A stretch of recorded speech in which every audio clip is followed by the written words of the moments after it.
Hi everyone, welcome to my channel Shazmina's diary.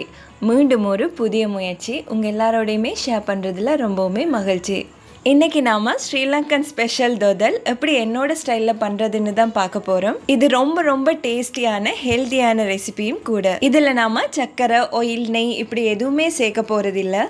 And அதோட வீட்டில் இருக்கக்கூடிய குறைவான இன்க்ரீடியன்ஸ் வச்சு தான் இதை பண்ண போகிறோம். செய்கிறதுமே ரொம்ப ஈஸி. பிகினர்ஸ் கூட இது ரொம்ப ஈஸியாகவே செஞ்சிடலாம். இதை பார்க்குறதுக்கு எந்தளவு கலர்ஃபுல்லாக இருக்கோ அந்தளவுக்கு டேஸ்ட்டுமே சூப்பராகவே இருக்கும். இந்த ஈஸியான ரொம்ப டேஸ்டியான இந்த ஸ்ரீலங்கன் தொதல் எப்படி செய்யலாம்னு பார்க்கலாம் வாங்க.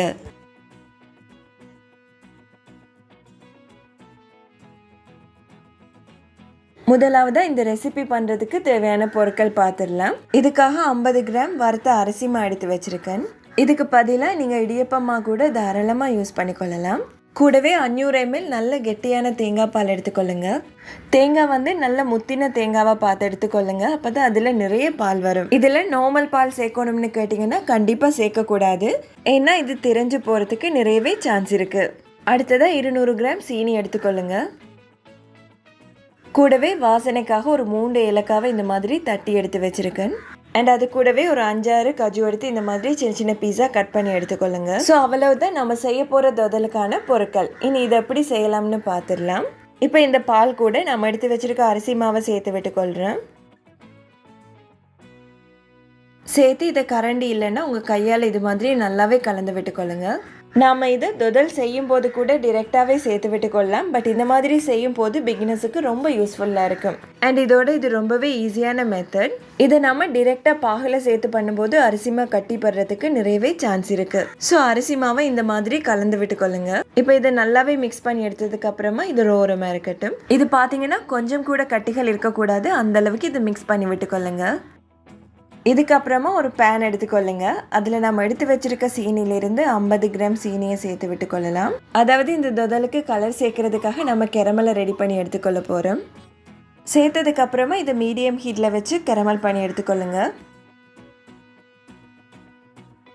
அதாவது இது ஒரு டார்க் கோல்டன் ப்ரௌன் கலர் ஆகிற வரைக்கும் கரண்டி எதுவுமே போடாமல் இந்த மாதிரி மீடியம் ஹீட்டில் வச்சு இதை கெரமல் பண்ணி எடுத்துக்கொள்ளுங்க.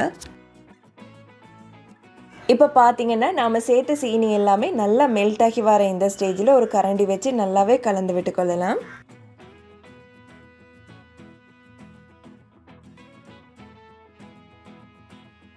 அதாவது இது ஒரு டார்க் கோல்டன் ப்ரௌன் கலர் ஆகிற வரைக்கும் இது நல்லாவே கெரமல் பண்ணி எடுத்துக்கொள்ளுங்க. ரொம்ப கரைக்கிடாதீங்க.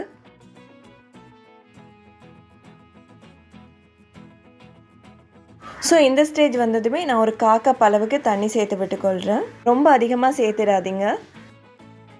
சேர்த்ததுக்கப்புறமா இதை ஒரு தடவை நல்லாவே கலந்து விட்டுக்கொள்ளலாம்.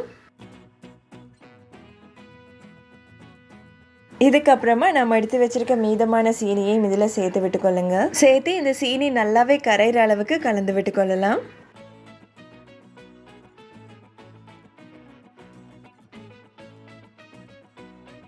இப்போ இந்த சீனி நல்லாவே கரைஞ்சதுக்கு அப்புறமா நம்ம ஏற்கனவே கரைச்சி வச்சிருக்க அரிசிமா தேங்காய் பால் இது கூட சேர்த்து விட்டுக்கொள்ளலாம்.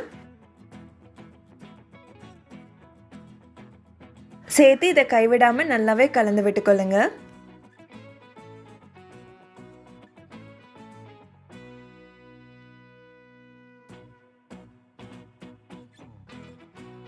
இப்போ இது கூட நான் எடுத்து வச்சிருக்க ஏலக்காவை சேர்த்து விட்டுக்கொள்கிறேன். சேர்த்து இதை மீடியம் ஹீட்டில் வச்சு இதை நல்லாவே கைவிடாமல் கலந்து விட்டுட்டே இருங்க.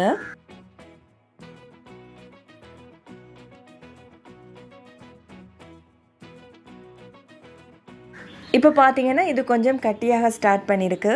ஸோ இதை லோ ஃப்ளேமில் வச்சு பண்ணி எடுத்துக்கொள்ளுங்க. இல்லைன்னா அடிப்பிடிக்க ஆரம்பிச்சிடும்.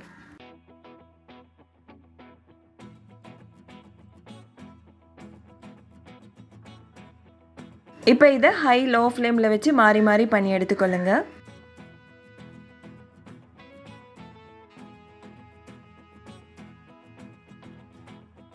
நாம் தேங்காய் பால் சேர்த்ததால் இந்த பால் நல்லாவே வற்றி இதிலிருந்து எண்ணெய் பிரிய ஸ்டார்ட் பண்ணியிருக்கு. ஸோ அதனால் இதில் நம்ம எண்ணெய், பட்டர், நெய் இப்படி எதுவுமே சேர்க்க தேவையில்லை. ஸோ தேங்காய் பால்லேருந்தே உங்களுக்கு நல்லாவே எண்ணெய் பிரிஞ்சு வரும்.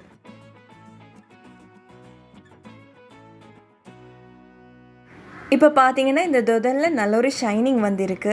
அண்ட் அதோட தொதலோட கன்சிஸ்டன்சியும் வர ஆரம்பிச்சிருக்கு. இதை நாம் ஒரு 10 நிமிஷம் கிண்டி எடுத்தாலே போதும், கரெக்டான பதத்துக்கு நமக்கு கிடைச்சிடும். இதில் நான் யூஸ் பண்ணியிருக்க மாவு பார்த்திங்கன்னா எல்லாருமே நார்மலாக வீட்டில் யூஸ் பண்ணுற வறுத்த அரிசி மாவு தான் யூஸ் பண்ணியிருக்கேன். இதுக்கு பதிலாக நீங்கள் இடியப்ப மாவு கூட யூஸ் பண்ணிக்கொள்ளலாம். இப்போ இது கூட கட் பண்ணி வச்சுருக்க கஜுவையும் சேர்த்து நல்லாவே கலந்து விட்டுக்கொள்ளுங்க. இப்போ பார்த்தீங்கன்னா இதில் எண்ணெய் நல்லாவே பிரிஞ்சு வருது. ஸோ இதில் நல்லாவே எண்ணெய் பிரிஞ்சு வர அளவுக்கு இதை நல்லாவே கலந்து விட்டுட்டே இருங்க. அப்போ தான் நாம் செய்கிற தொதலும் கரெக்டான டேஸ்ட்லேயே நமக்கு கிடைக்கும். இப்போ பார்த்தீங்கன்னா இது கரெக்டான ஸ்டேஜுக்கு வந்திருக்கு. இதுதான் பர்ஃபெக்டான பதம். இப்போ ஸ்டவ்வை ஆஃப் பண்ணி விட்டுக்கொள்ளுங்க. இந்த தொதலை நான் பிளேட்டுக்கு மாற்ற போகிறதில்ல. இது மாதிரி ஒரு வாழை இலையில் வச்சு தான் ரோல் பண்ணி எடுக்க போகிறேன். ஸோ இது மாதிரி மீடியம் சைஸில் ஒரு வாழை இலை எடுத்துக்கொள்ளுங்க. இதில் கொஞ்சமாக எண்ணெய் தடவி நம்ம ரெடி பண்ணி வச்சுருக்க தொதலை சேர்த்து விட்டுக்கொள்ளலாம். இந்த வாழை இலைக்கு அடியில் பார்த்தீங்கன்னா நான் ஒரு பேப்பர் வச்சுருக்கேன். இது எதுக்குன்னு கேட்டிங்கன்னா, நாம் இதை ரோல் பண்ணும்போது இது ஒழுங்கான ஷேப்பில் கிடைக்கும். and அதோட வாழையில் பிஞ்சு போகாமல் இருக்கும். இப்போ இந்த தொதலை உங்களுக்கு தேவையான திக்னஸ் அளவில் இதை ஸ்ப்ரெட் பண்ணி விட்டுக்கொள்ளுங்க. இப்போ இதை இந்த பேப்பரோட சேர்த்து இந்த மாதிரி ரோல் பண்ணி எடுத்துக்கொள்ளலாம்.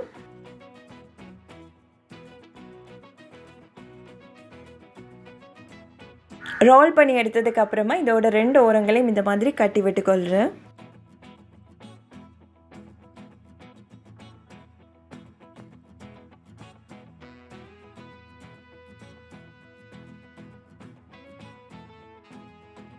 கட்டி எடுத்ததுக்கு அப்புறமா இதை ஈவனாக எல்லா இடமும் இந்த மாதிரி ஸ்ப்ரெட் பண்ணி விட்டுக்கொள்ளலாம். இந்த தொதல் பார்த்தீங்கன்னா ஒரு 2 மணி நேரம் நமக்கு செட் ஆகணும்.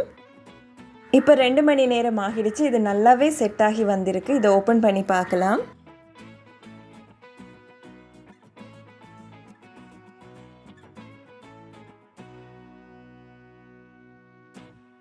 நம்மளுடைய தொதல் ரொம்ப பர்ஃபெக்டான கலரில் ரொம்ப சூப்பராகவே ரெடியாகி வந்திருக்கு.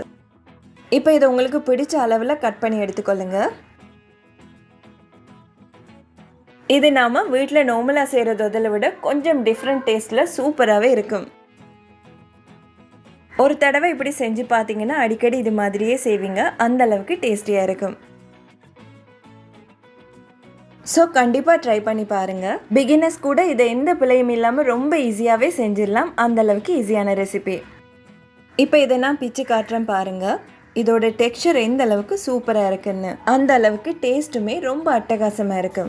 ஸோ கண்டிப்பாக நீங்களும் இதே மெத்தடில் ட்ரை பண்ணி பாருங்கள். வீட்டில் இருக்க சின்னவங்கள்லேருந்து பெரியவங்க வர ரொம்ப விரும்பி சாப்பிடுவாங்க. இந்த முயற்சிக்கான பலன் உங்கள் அன்பான ஆதரவும் அழகான சொற்களும் தாங்க. முயற்சி செய்கிறவங்களுக்கு கை கொடுக்கணும்னா உங்கள் அன்பானவங்களுக்கு ஷேர் பண்ணுங்கள், தோள் கொடுங்க.